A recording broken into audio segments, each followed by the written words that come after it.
పెళ్లి చిచి ఆ? చి ఏందా రియాక్షన్ ఏంటి? చి పెళ్లి చేసుకోవా? No. ఎందుకు? Mhm. అసలు పెళ్లి చేసుకోవా? Mhm. అదేంటి? నేను హ్యాపీగా ఉన్నాను మా అమ్మ నాన్నతో ఎందుకు వచ్చి బాగా చూసుకుంటాడేమో. బాగా చూసుకోపోతే మళ్ళీ ఆడవాళ్ళ నేనే కూర్చొని చెప్తున్నాను కదా వద్దు. చూసుకుంటానని. ఏ లేదు నాట్ ఇంట్రెస్టెడ్ ఆ? ఫీలింగ్స్ చచ్చిపోయినాయి. అవునా? పెళ్లి చేసుకో.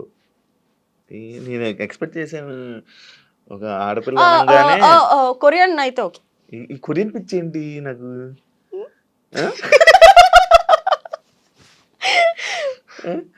అంటే ఏంటి? కే డ్రామాస్ ఎక్కువ చూడడం వల్ల అనుకుంటా నచ్చుతున్నారు. కాదు అంటే ఏంటి అసలు నాకు అర్థం కాలేదు. వాళ్ళు ఏం నచ్చుతుంది మీకు?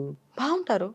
ఏం ఐ లైక్ బాగుంటారు? How they treat women. అందులో గుర్తుపట్టే అమ్మాయి అబ్బాయి ఎవరు అది గుర్తుపట్టు? నీకు బేసిక్లీ డ్రెస్ కళ్ళు పోయినాయి. డ్రెస్ చేసుకుంటేనే తప్ప గుర్తుపట్టలేరు. కళ్ళు పోయినాయి. ఏం నా కళ్ళు కళ్ళతో పోయినాయి? చూడు ఆ? తెలుస్తుంది.